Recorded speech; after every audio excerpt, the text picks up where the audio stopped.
The Disability and Philanthropy Forum presents Catherine Hyde Townsend, Senior Advisor for Disability Inclusion at Ford Foundation. I think that one of the most important things we've learned is the importance of leadership, not only talking about why this is an important priority, but also all of us have a role to play. I think sometimes we say leadership and we think, only senior leaders. And what I think has been the most powerful at Ford is the way different people in different roles, whether or not they're the security staff or a program officer, has a role to play in changing the culture and shifting the norms. And I think one of the things that has been most powerful are people self-disclosing. And as hard as that can be, I've seen the ways that when one person self-discloses, it provides an opening for others to do so. And it provides a community that already exists, but that we often don't feel. We don't feel that collective support sometimes because we don't talk about it. We might feel more isolated.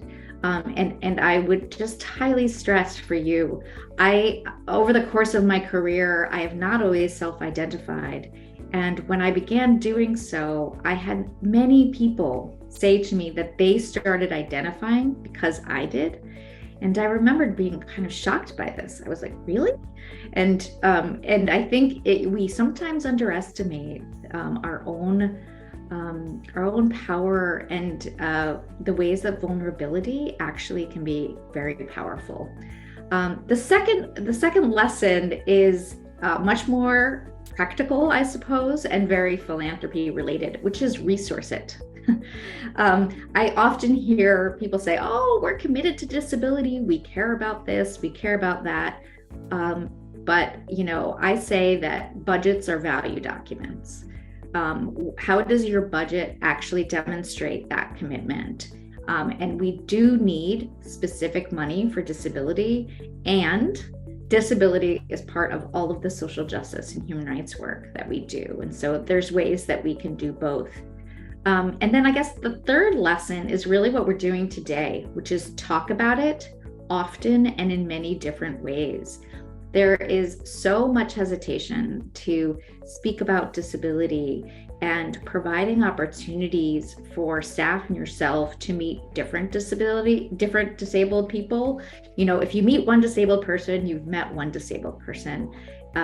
It's a very diverse community. There are really different access needs for different people.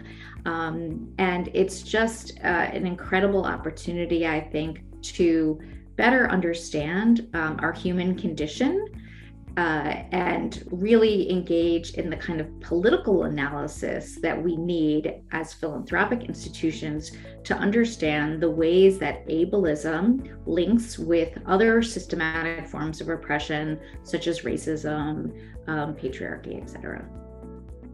To continue your learning journey, visit disabilityphilanthropy.org.